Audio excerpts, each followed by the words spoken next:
All right. Just want to welcome you all to the B Local PDX November B Learning event. It's SEO best practices with Heart Creative. And we're really excited to get started, but I just wanted to go over a few reminders of today, an overview of today.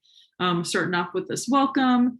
In just a couple minutes, we're going to have time for announcements. So if you have any community announcements, start thinking about those. I'd love to hear more about that makers market in a few minutes. And then we have Heart Creative presenting for about 35 minutes today. And during that time, if you have questions, you can put those into the chat, or you, when prompted, when there's kind of breaks for Q&A, feel free to unmute and ask. And then we will wrap up with the time today for anyone who wants to stay on up to 15 minutes after the hour. With some breakout rooms, just to have some networking opportunities and connecting with other people in the community. So a few reminders: we are recording the session today, and we will be putting it on our YouTube channel within a week. And then we've enabled closed captionings, so you're able to kind of, you can hide those or adjust how they look by clicking the little CC live transcript button at the bottom of your Zoom toolbar. And then if you all wouldn't mind, I'd love to kind of see who's in the room so we all know each other. So you could rename yourself with your name, your pronouns, and the organization that you're with, if you feel comfortable. And I see a lot of videos on and some videos off, and that's okay. But if you wouldn't mind, I'd love to see your faces. So we welcome you to have your videos on if you're comfortable too. And to rename yourself, you just kind of hover over your face, your Zoom square, and click the 3 dots. And if anything comes up during the event today, you can use the chat to direct message me or everyone, and I can help help support with any tech issues or anything else going on.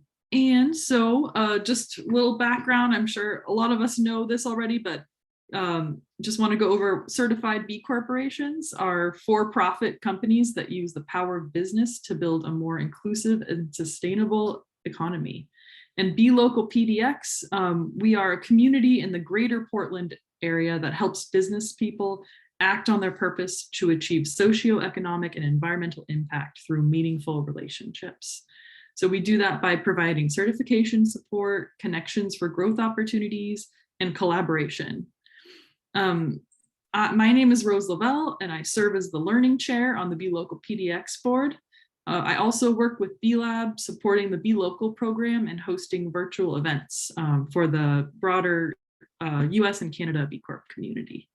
I also wanted to give our board members and our staff, Karin, an opportunity to introduce themselves so you can get to know them too. So Karin, would you like to introduce yourself? I'd love to. Thanks, Rose. Hi, everyone. I am B Local PDX's Administrative Director, Karin, and my pronouns are she and her. Nice to meet you all. Thank you. Cassandra, did you introduce yourself? Yeah, hi, I'm Cassandra Furlong, B Local PDX board member. I work for Northwest Permanente in our Communications and Corporate Social Responsibility Department. Great, thank you. And we have recently put out an application for new board members, which has closed, but we're very excited for next year to have some more members on our board. So stay tuned for more news around that in our newsletters.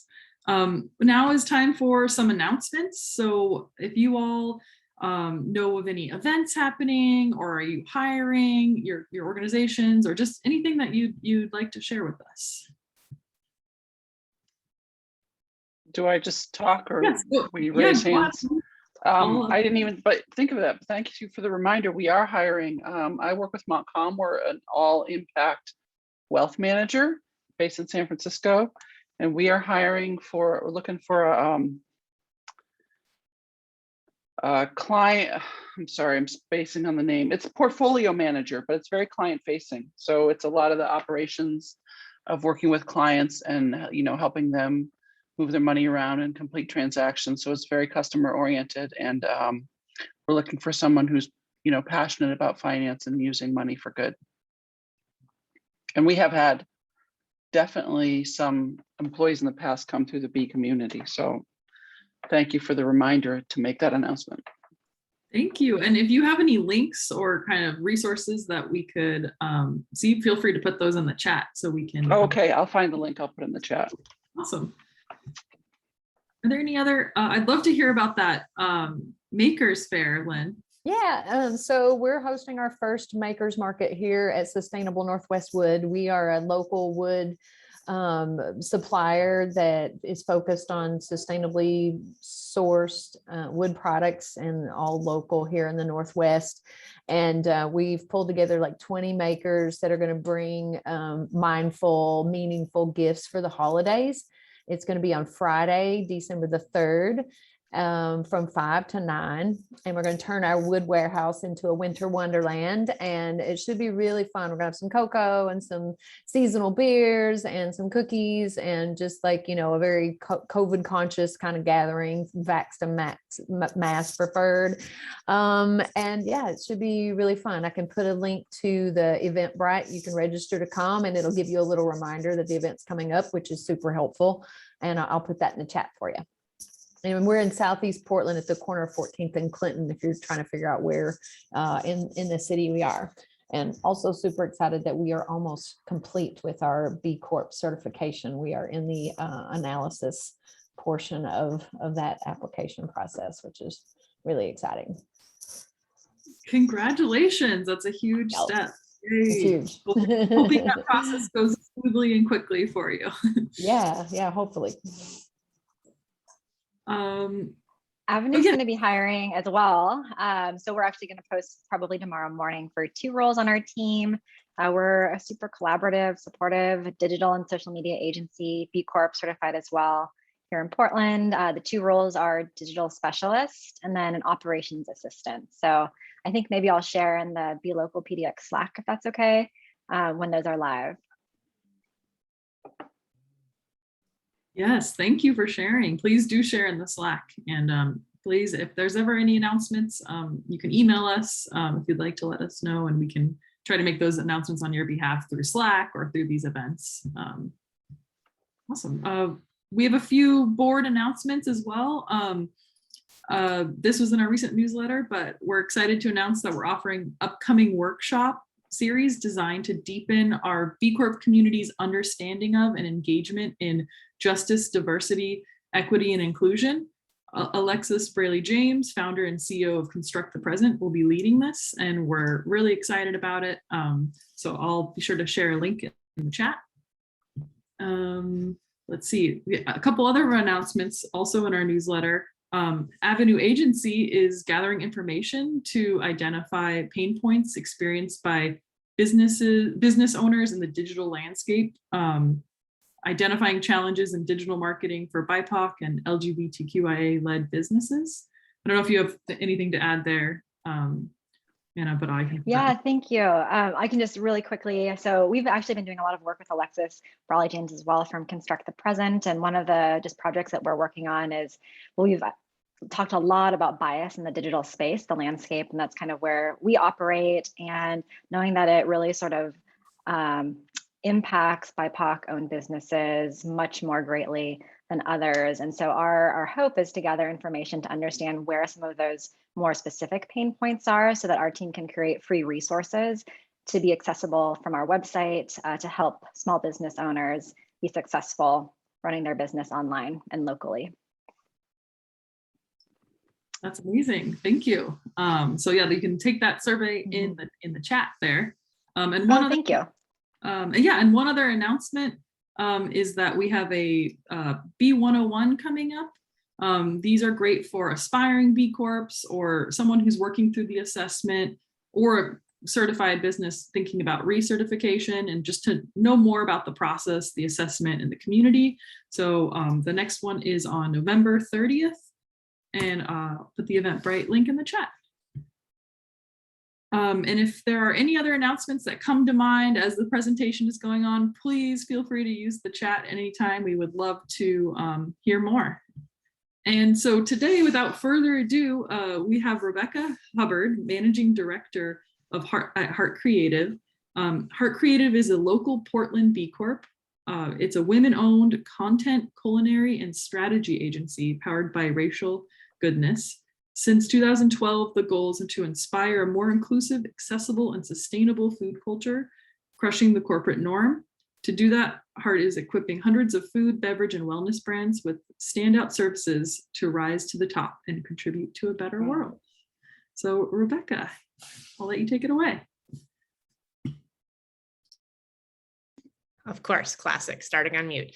You would think that a year and a half in, I would be better at this. I'm going to share my screen really quick.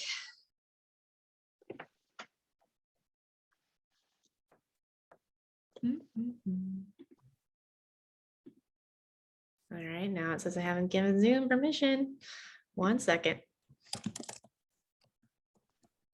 And as Rebecca's sharing her screen, I'll just pop in to say hello as well. I'm Molly Harris and I co-founded Heart Creative, and just really thrilled and excited to have Rebecca sharing with all of you today. Rebecca has been with us since pretty much the birth of Heart, about 8, maybe 9 years, and has just brought tremendous passion and really strategic thinking to ways that we can continue to push this industry toward doing more good. And just so thrilled to have her as part of our team and continuing to shape our future direction. So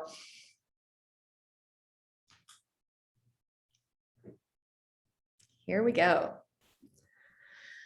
All righty, I'm back in. Sorry, it made me totally kill Zoom and get back in to start presenting. That was cool. Okay, so my presentation today is really to give folks kind of a from the ground up idea of what SEO best practices are. What does SEO even mean? Many of our clients don't really know what it means when we start talking to them. In many cases, they think that SEO and SEM are the opposite of each other. And it's tricky. And I think the biggest reason that it's tricky is because it's kind of nebulous, right? Like, you know what it is when you have great SEO, and you know what it is when you don't, but it's hard to put a finger on like, what is SEO? What's the right amount to do? Like, what do I need to be doing over time? The biggest example that I like to give people in Portland is that a place like Pok Pok, for example, RIP, but they, were a 10 or 15-year-old restaurant, and still every tourist that came to Portland thought they needed to go to Pok Pok, which is fine. It was a great place to go eat. But we have literally hundreds of other restaurants in this town, right? And so why did everybody keep going to Pok Pok? The answer is, in my opinion, because they had a bigger digital paper trail and they had better SEO just based on being around forever and being mentioned so many times. And that's really like the goal, is that when you think about what your business looks like in 5 years or 10 years, you want to see the results of what you do today with SEO, and that good practices over time are what really make results. So kind of keep that an example in mind as you're thinking about, like, when do I start? What's important to do? What do I really want out of SEO, and how important should it be? What your goal is to be very findable. So as Rose mentioned, Heart Creative, we are located on North Interstate across from Widmer, award-winning women and POC owned agency, culinary content and strategy, and powered by radical goodness. And to us, that has it's a very big overlap with our B Corp values. We strive to provide great benefits for our employees and to build a really inclusive workspace, and to also just do the right thing in terms of doing great business with the brands that we take care of. So we get that question a lot. What does it mean? To us, it means doing the right thing all the time, as much as we possibly can. So jumping back in, and thank you, Molly, for that introduction, especially while I had my fun restart. So what does SEO amount to? So it stands for search engine optimization. And so what that means in layperson's terms is that it's trying to improve your website to be easier for Google to connect people searching for you or what you offer more specifically when they go type things into Google. So a big thing that I wanted to start with is that this is not usually your brand name. This is a result of finding you based on what people need. And in most cases, if they're finding you for the first time, they don't know your brand name. And you would never want to limit the people who can find you to people who know what your business is called, right? And especially, you know, in the age of everything digital being spelled a little bit differently, and you just can't hang your brand strategy on people already knowing what your name is, unless you are literally Coca-Cola, which I'm pretty sure they are not a B Corp. So what you need to think about as small business people is, what do you do and why does it solve your customer's problem? And the last thing, which I kind of hinted at a little bit ago, is that SEO is a long cycle and it is never over. Unfortunately, it's something that is, in an ideal situation, you would be working on an ongoing basis as long as your business is around. And it doesn't mean it's not something you would work on every day. It's probably not even something you would work on every week, but probably every month, ideally, and definitely making a bigger plan annually and biannually. So why is it so important? The internet is, I mean, I don't even need to say it. It's just a vast ocean of like bullshit to highly relevant content, right? Like you can actually learn how to do something really well on the internet. You can also spend hours reading useless information, and you may have gotten there by a very similar path. SEO is what brings you in front of the people who are looking for what you offer, and it helps you be seen sooner by them. Something like 99% of searches end on the first page of Google.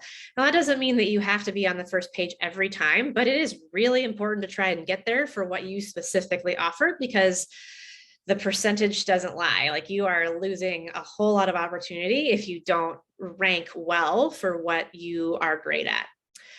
So if I could summarize what the purpose of SEO is, what I would say is that the purpose is to help you be found online and by people who may not even know that they are looking for you. Your likelihood of being found through a search is driven by what's called your ranking. That's something that is judged by Google and their algorithms. So the way to rank is pretty tactical, unfortunately. Like, it's not, the quality of what you do is important, but it's how you structure that information and make it findable is the part that makes it work. So the key thing that I want to just lead off with is that SEO is not necessarily about your brand name. It is about what you do and how you do it. And so, you know, for an example that I might share is, like, if you go to search online and you have a health problem, right? Like, you don't search the name of the medicine, you search like, my stomach hurts, or I need, you know, I'm pretty sure I have a vitamin A deficiency, or you search the problem. You don't search Prozac or whatever the brand name is. And that's really how it works for most people and most problems. So before you get started on any SEO work, you need to answer some really specific questions. So what is it that you offer? And be really specific about it and include your differentiators. Because the other thing is, like, I used gluten-free crackers as an example on this slide, but like, real talk. So you offer crackers. There are thousands of cracker brands on the internet, right? You offer gluten-free crackers. Okay, you've narrowed it down to maybe 50 brands.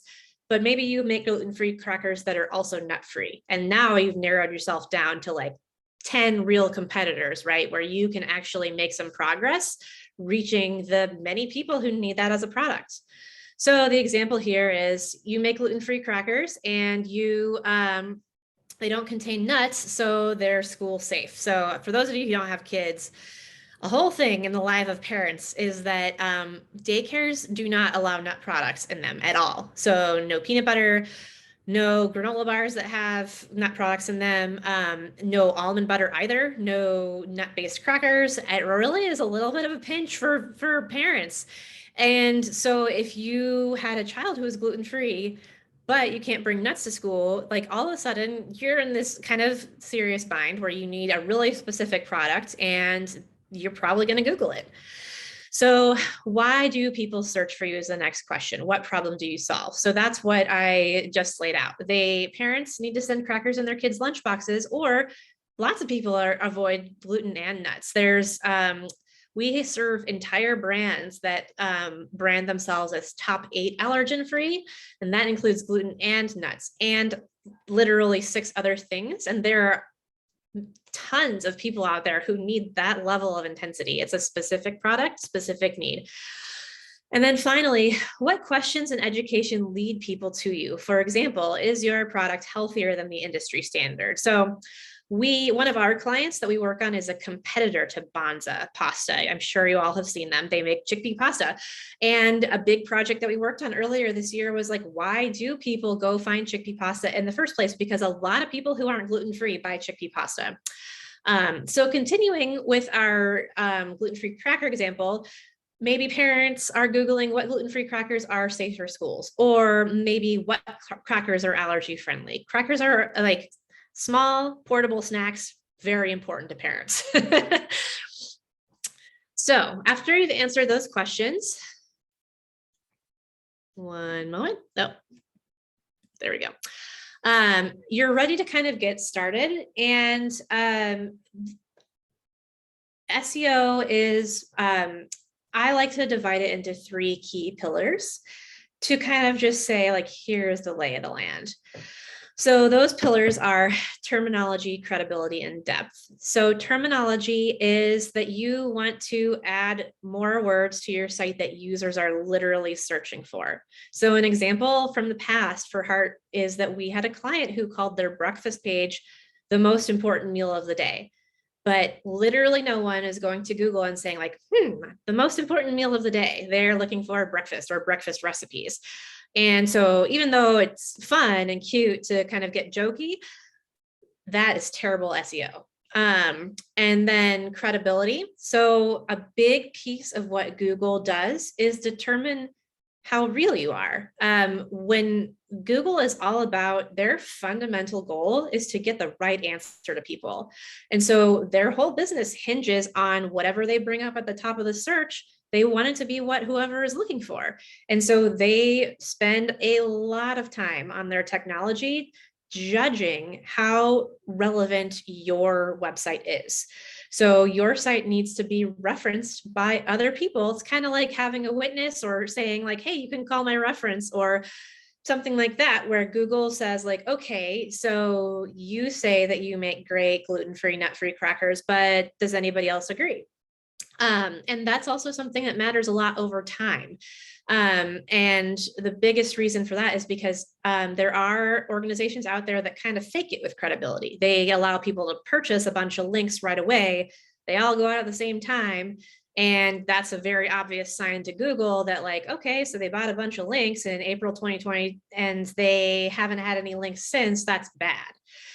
So maybe you've made your website with these breakfast recipes and then you get featured on a blog or a website that's 10 great breakfast recipes. That's awesome for your website. That's a very credible link and it's going to drive traffic.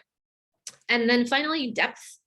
So I think this is a little bit of a tricky one because design has been so minimalist the last few years, and also, simplicity is important, but I don't think I want to encourage you to not confuse that with depth, because what really matters is layering in the key terms that you're focusing on, both in the building blocks of pages and the way pages are nested. So what that is to say is like, if you have one page that's like breakfast recipes on your website, that's great, but it's a lot more important to Google if you have gluten-free recipes, and then you have a page of breakfast recipes, and then you have the gluten-free French toast recipe has its own page.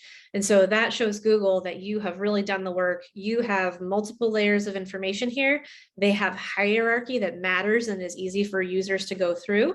And at the end of that chain, there's a really relevant piece of content. I'm going to pause for just a second and see if anybody has any questions or if there are any in the chat. And if not, I can keep moving. I can't see anything, by the way. So Rose, could you tell me if there are any? It looked like Megan raised their hand, so I just want to give that opportunity if you still have a question. I do have a question. My question is on the credibility piece. I was thinking through it and I'm kind of wondering like what you would suggest to improve someone's credibility. Like we're a B2B company. So, you know, there are times where we'll get people writing articles about our services we provide, but there are not a lot of times where people write content about what we do specifically. So I'm just kind of curious, like what examples would be of things that can help you improve your credibility? Yes, that is a great question. I actually have 2 slides about that later. So we will get right to that, but you've hit the nail right on the head in terms of what the challenge is on that, right? Like it's one thing if like let's say you make a scarf and then a celebrity wears the scarf. And then People magazine says, okay, here's the style guide. She's wearing this dress and this scarf and these shoes. Well, your SEO is about to like blow up and that was really awesome and convenient. That's not usually how it goes. Yes. It is work and I like to compare it to farming. And I think I even have, I think I call it nurturing later in the deck, but it is a strategy that you will be farming out and will be like planting seeds. In some cases, it's good to ask directly. And, you know, if you have a network of people that you are, you know, closely aligned with, a great example is actually the B Corp. So having your business be listed on a B Corp directory, that's a good piece of SEO. And so there's a lot of things that you can do, but it's something that you will largely make work yourself. So we'll talk more in detail later. Okay, thank you. Other questions for the moment? I actually have a question. Just to preface this, like I don't know anything about SEO, so this is very valuable for me. But when you talk about terminology in depth, like these are how your website's built or the words like actually publicly visible on your website or, you know, how it's the map of the website. But are there any like hidden SEO spots? Like if someone is creating a website, like are there things that like maybe aren't visible to somebody looking at the web page, but that affect SEO? Yes. So there are a couple of things. So one of them is the meta descriptions and the header tag in the code of your website. And if you're building a website in something like Squarespace or WordPress, it will allow you to add those in a more user-friendly way, but you can add your key terms into that behind the scenes. But the other thing that I would share, and this is like, I was wondering how to fit this into the deck. So thank you for just like laying it up for me because it didn't make it in. The other biggest tip I have for everybody is to name everything literally what it is. And the reason for that is when Google does a search of your website and crawls it, they're looking at the file names and they're looking at the headlines. And we'll talk about headlines here in a minute, but like they are literally looking at the names of the pictures on your website. And so if it's like image779.jpg, that's completely useless information. But if it's like gluten-free muffins, like that's way better information. So the biggest tip that I would have for that, besides filling in all of the meta tags and all the head notes, is that I would, and also the photo descriptions. Like when you upload a photo to WordPress, it will not only have like the name of the image, but it will allow you to include a description of the photo that's not shown.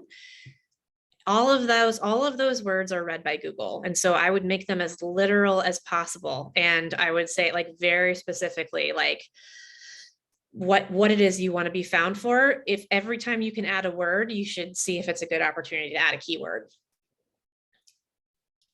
Great. Any other questions? But I don't know how to raise my hand. Go ahead. Here. Does it matter if you're just using the same word over, set of words over and over for all your, like, I mean,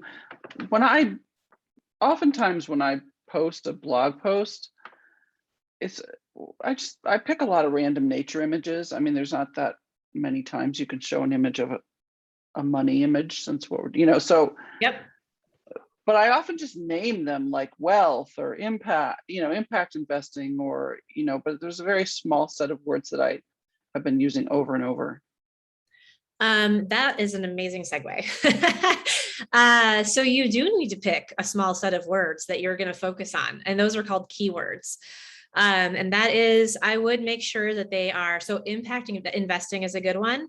And maybe some other ones would be like ethical wealth management or something like that. I would think in terms of what do you really specifically want when your dream customer is typing the words into Google where they're going to come to you, what are those words?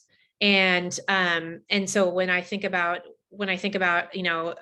a B Corp wealth management company, I think that there are not a lot of people out there that they would probably say like ethical or something like that, kind of a larger umbrella term than like B Corp, for example, because you don't want to limit yourself to only the people who are familiar with B Corps. And so I would think about, it's totally okay to focus on, I believe what I have later is 5 to 10 keywords. And those words can be phrases. Yes. So that's actually my next slide is I would recommend using a tool like SEMrush if you can. There's also free tools out there. The best ones cost a little bit of money, but they're not an arm and a leg. And you can look out and see like, who are your competitors? Who's ranking for what keywords and how are they doing it? So I recommend using a tool like that to determine what are your 5 to 10 keywords that you're really going to focus on for your website. And I would focus on those very specifically. And so that's what you described is pretty close. I would still say, go look at one of these tools and see how closely that matches to what you name your photos. And then, pick your 5 to 10 words and put them up on the bulletin board behind your computer. So they're always top of mind and you can think about how you're going to include those in everything that you do.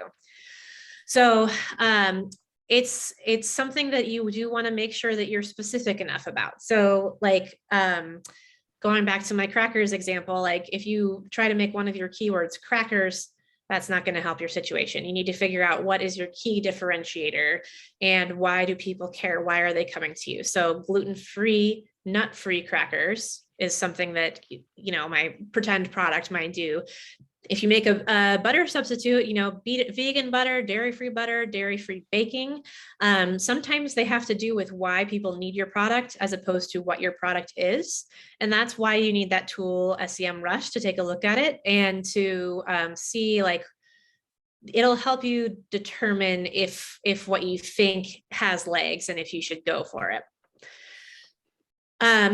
So that leads into kind of the bulk of my presentation today is about 5 steps that you can take. Like this presentation is assuming that y'all are managing your own website in-house, and that's what we do at Heart Creative as well. And so these are some things that we do that are really important.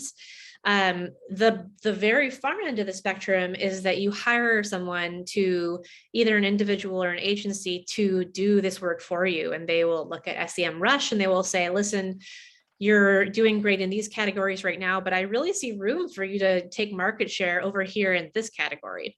And once you've defined those keywords, you can move forward with adjusting your existing website and then adding more things to it. So the first one is to make sure that all of your headlines are SEO friendly.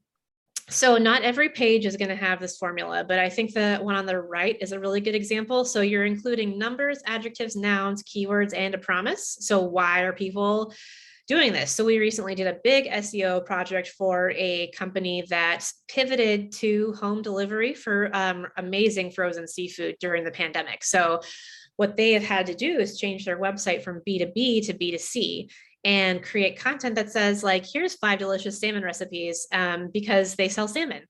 Or if you've got a gluten or you've got your dairy-free butter, maybe you want to do a blog post where you don't even write these recipes, but you pick 10 of your favorites from your favorite blogs and publications, and you link to them on your site, because those are great ways to use your product. Ultimately, what it comes down to is that each page on your site should have headlines that directly reference those keywords that you're trying to focus on.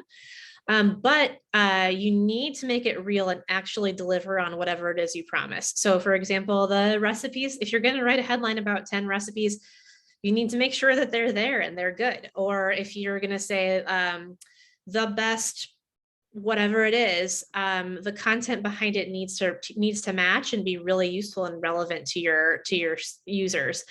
And that's something that I think is a really core theme that's really important, is like there is kind of what's referred to as black hat SEO out there, where people will kind of fake great SEO by writing headlines and burying links in articles and making you could do all of these things very quickly and through content that is essentially like manufactured.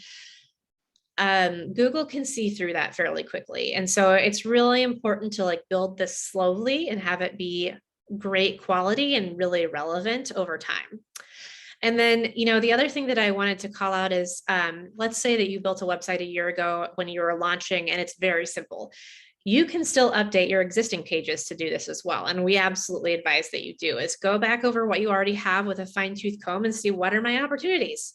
I guarantee you will find some. Like the photo example is a really good one too, is if you go back and look at all the pictures on your website, I guarantee you all of us have uploaded photos quickly that we didn't include a description on. And that's a lost opportunity. So, if you want to set yourself an SEO strategy for the year, maybe your goal is to update the descriptions of 10 photos a month, or, it's important to set reasonable goals, but the truth is that every time you go in and add stuff, you're going to make a small difference on your site. Any questions about this one before I move on? Nope. All right. So the next one is making sure that you write good meta descriptions. So this is something that will be when you're in WordPress or Squarespace. There will be a spot for this when you're in the kind of the way that you craft the page itself.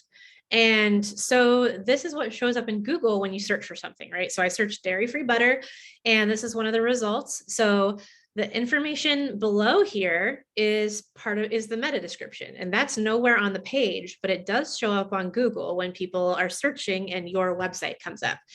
So this information is where you spend a little bit more time trying to get the user to click. And so it's important to have more information that is in the original page name and headline. So it should still share those keywords, but it should say a little bit different. So for example, here, they've got the dairy-free substitute reviews, and they've got the types, spreads, sticks, and oils. That's absolutely great SEO in practice.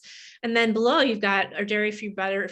Our dairy-free butter reviews cover vegan butter, substitutes for cooking, baking, and spreading. Those are all great terms. Options for allergy-friendly needs too. So lots of really meaty search terms in that description. It's a great description. So just thinking about this is something that I don't think it's that hard to do if you know what you're going to put on the page. So it should just be an honest, literal description of what's coming on the page, and it should be unique from the descriptions of the other pages. Ultimately, your goal is to show whoever's scrolling on Google, what is the value of this page when I click through, and convince them to click. Any questions about this one?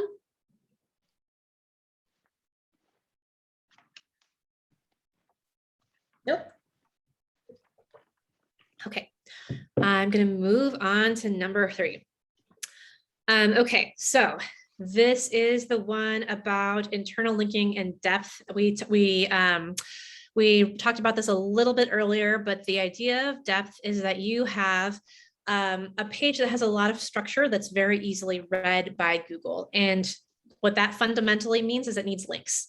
It does need links to other websites, but it also needs your site to have links within it. And what that shows is that your site is telling a consistent narrative, right? Like you've got the thing at the top where you say, here is my artisanal salt. Then you've got how to buy the salt. how to make stuff with the salt. Here's the story.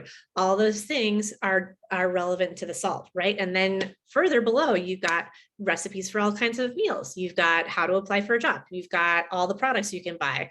Basically, it's a big old triangle shaped family tree, and that demonstrates relevance to Google. So it's really important to think about how can you build additional layers and hierarchy into your site. So this also helps people who are there already, right? They help, it helps users navigate a website. It establishes the hierarchy. And then the other thing that's really important to Google is link equity. So another kind of red flag for Google is if there's one page that's really robust and then the rest of the website is boring, like it doesn't have all the relevance. And so what you want is to benefit your entire site with your SEO strategy, not to lean on one page. So what I have here on the right, I took a screenshot of the Jacobs and Salt website because with one of the menus dropped down, right? So you can see here how many layers are in their site. So the page in the background is their blog page. So if you go to the homepage, they've got these 3 menu buttons at the top. You drop one of them down there. There's a second layer with 7 pages on it. Then you click on the blog page and there's a page that links to like 20 other blog posts. And that's exactly what we're talking about when we talk about internal linking and depth. So if you have a new website, and on the right here, I have the King Arthur Flour Company pulled up too. We did not work with them, but we are so jealous of this great work. We wish they were our client, but they have done a great job with their recipe or with their website over the past couple of years. And they've really developed a really rich content strategy that is probably, I wish I could know the before and after of their old website and their new website, because it's so great. I'm sure that they are just rolling in traffic. So if you got a new website, you can establish internal linking from the get-go. You can decide, okay, I want a page, I want the recipes, I want the blog posts, I want the product pages, and it's really easy to plan your internal linking and just make sure it's 2 to 4 layers deep, and that is planning from the beginning. If you do have an existing website, you can still do this. And so sometimes that means creating a category page. So for example, maybe you wanted to have a category page, going back to my seafood example, maybe you started off with all your products on the same page, but you want to move all your shellfish into one page and all of your tinned fish onto another page and all your shellfish over here and all of your salmon over here. So kind of building that in, it's kind of, I think it seems counterintuitive sometimes because we're told to keep things really simple. In this case, you want to provide that paper trail for people to say, okay, here's the next step. Okay, now I'm looking for shellfish. Okay, here's the mussels. So, so that's what I would do if you had an existing website, is look for places where you can create an umbrella page or a category page. Or maybe it is that you need to start a blog on your site or a recipe page or whatever it is. It's something that you need for all of these steps to work is a content strategy, which is number 5 essentially. But you probably will need to create some new content to do this well, whether you have an existing website or a new one. Any questions before I move on to the 4th one? Okay, I'm going to keep rolling. So backlinks. So this is what we got the question for earlier today. So there's 3 kinds of backlinks, and backlinks being the ones that are external links when other people have linked to you on the internet. So ultimately, this demonstrates to Google that you're relevant and that you're legitimate. Other people trust you. They believe that you go to that. They believe that other people are lending their own credibility to you, and that means a lot to Google and also to real humans. So the 3 types are natural, manual, and self-created. So natural is when other people post links to your site. So these are really awesome, but they require basically what is a PR strategy. So, like an example would be my celebrity example earlier. Like if somebody wore the scarf and it was your scarf and all of a sudden 12 magazines wanted to know what scarf Emma Stone was wearing, all of a sudden you're going to have a lot of natural links, but it doesn't usually happen that quickly. So usually this is a situation where over time, let's say you've been in business for 2 years, and Portland Monthly is like, you know what, I'm going to go put out a gift guide of all the best scarves. That's something where you might get a natural link, but more likely that you're going to get on that list because you reached out to Portland Monthly and said, hey, we make great scarves. Here's why they're important.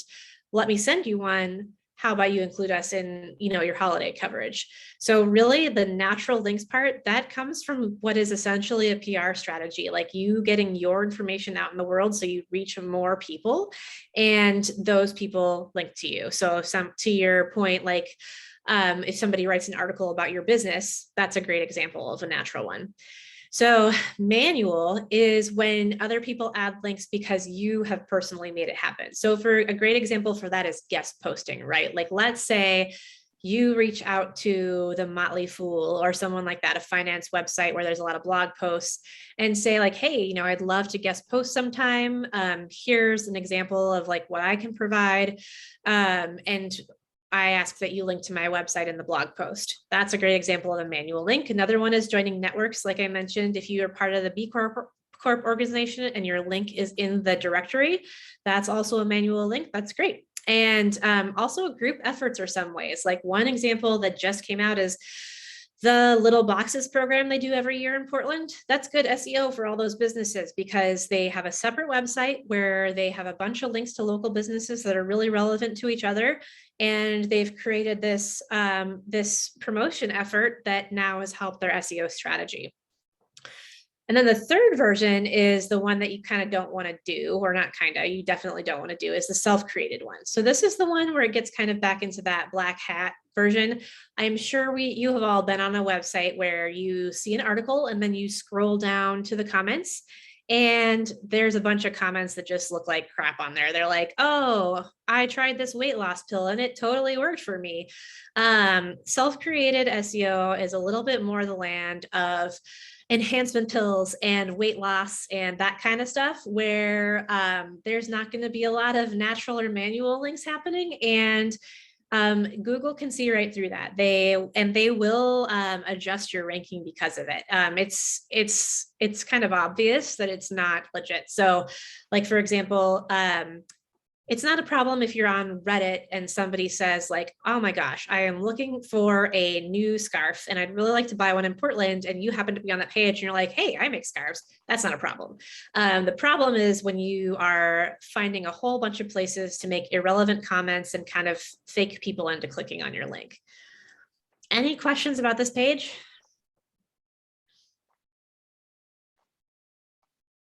Oh, okay, I'm going to keep talking because we're got 10 minutes left. So the last one is the most important one.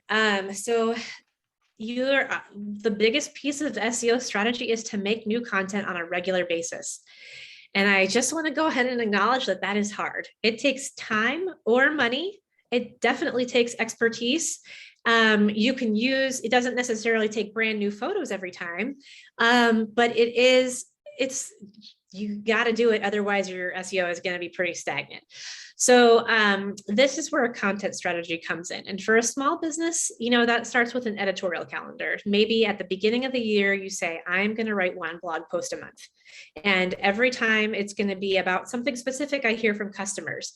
And then you plan out what you're going to write every month, and you find some good art, either your own photos or some stock art to do it. And you make that happen. And so it can be done even on a very small scale, but the important thing is that it's consistent and regular. And it supports everything else we've talked about today. So when Google is crawling your site, they are looking for fresh content. They're looking for frequency, and that is a big indicator to them of relevance.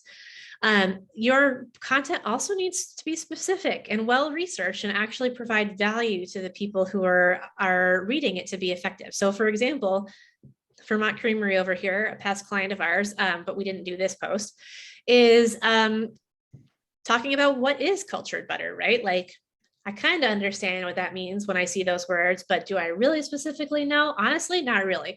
So, it's really great to hear about like how you make butter and keep the live bacterial cultures in there. And now maybe I'm more motivated to buy cultured butter because I understand why it's good. So this is a really great example of an SEO forward strategy, and really just understanding like that photo isn't, it's nice, but it's not super specific. And what really matters is the words on the page here. So ultimately, like making that new content and making it good takes time and planning. And that's, I think, the hardest part is that it is really important to do this on a regular basis and to make sure that you're spending enough time on it, because the closer that you manage it, the better it will be. So to summarize, it all works together. So something that we do for a lot of our clients is that we make a consumer journey, and we are thinking about how people go along the path of not knowing about the brand to being a loyal purchaser of a brand. And this is a big part of that. So let's say that somebody out there knows that they need a gluten-free cracker that is also nut-free, but they haven't heard of any crackers like that. So they're not going to Google your brand name. It's not that you should totally deprioritize your brand name on the internet, but you need to be thinking about the people who don't even know who you are every time. So let's say, looks like I'm going to switch metaphors. I'm going to go back to the dairy-free baking. So like while you're searching for the dairy-free baking ideas, you're heading to Thanksgiving next week, your aunt is dairy-free all of a sudden, you need to make something different. Maybe they come across your site, and when they arrive, they find stuff that's relevant to them. They're happy. They got the answer they were looking for. They know a little bit more about your brand because you told them what the heck cultured butter is. And maybe after you read the cultured butter article, you clicked on a few other links. So you say like, okay, here's how you use it in a recipe. If you don't like cultured butter, maybe you should use creme fraiche, or, you've kind of expanded your knowledge a little bit. So maybe that person said, okay, I found a recipe I love. Now I'm going to share it. And they put on Facebook, I'm so excited to make this next week for Thanksgiving. Or on Reddit, there's somebody saying like, okay, I really need a big win to bring to my in-laws Thanksgiving next week. And you say, hey, I tried this recipe. It worked. It was great. Try this one. And so that's a backlink. And then Google is watching and they see those things and they reward each of these successful steps. And so little by little, your rank increases over time and more people find you. And I'll also close by saying, our clients are often asking us, what is the KPI? What do I watch to know this is working? And the answer on that is rank. So if you've chosen the right keywords that are actually within your power to improve on, you should see an increase in your rank over time. Like I would look every month, and as long as you're creating content and doing new stuff and making improvements to your site. But you're tracking your rank for your keywords is your KPI here. So if your ranking is improving, awesome, you're doing something right, keep doing it. If your ranking is stagnant, there's a couple of reasons you might need to do it. Maybe you're not specific enough. Maybe that market is too big and you need to think of a different keyword. Maybe you need to take a totally different tack and spend a little bit less time on whatever that specific keyword is, but still have it for sale. There's a lot of options there. But if you are doing this work, you almost certainly will see your ranking increase. Looks like there's something in the chat. How are you evaluating rank? So that's something that you need to use additional tools for. So if you can go in, Google has a lot of free developer tools. I mentioned SEMrush. SEMrush is really the standard of what we use for our clients. But there are a lot of free to medium expensive tools out there that can help you evaluate your rank and track it over time. All right, and that's the end of my presentation. I'm going to stop sharing my screen and take some questions. Are there any other ones?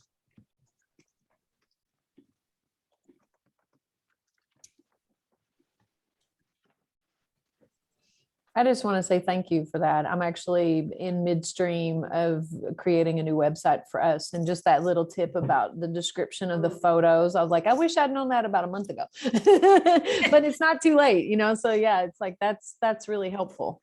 Yes. Unfortunately, a lot of things about SEO are kind of a pain in the butt, but they do help. And yes, we will share the deck and the recording in an email within the next couple of days. For sure. And I'm going to put my email in the chat too. Happy to grab coffee sometime and hear what you're thinking, or if you think I have a question later, please feel free to email me.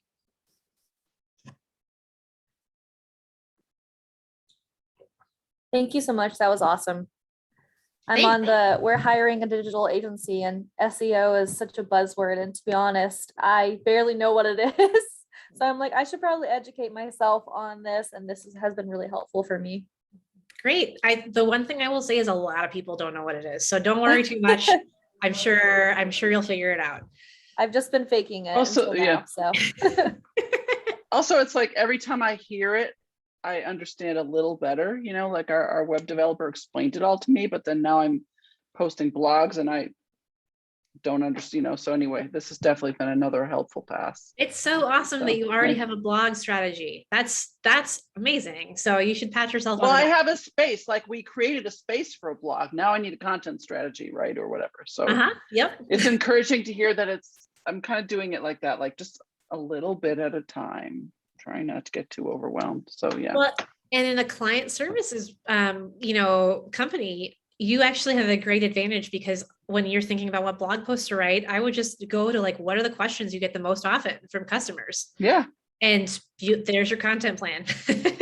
I have no shortage of ideas for content. I just have, it's just getting it done. For sure. Yeah, that's the other problem. Thank you. Yeah. Yes, thank you so much, Rebecca. I think not from me coming from no knowledge of this, it's just really, you explained it in such easy to understand terms and didn't use like a lot of jargon. So it made it really accessible, all the information. So really appreciate that. Thank you.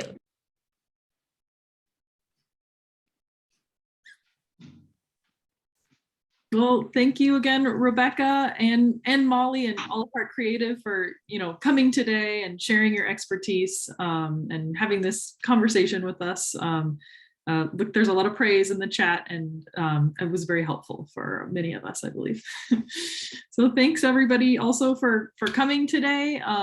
Stay connected with B Local PDX and Heart Creative with Rebecca's email in the chat. Right now, I want to just leave the option. If you need to jump, that's fine. But in about a minute or so, I will open up some breakout rooms so we can do some chatting and connecting.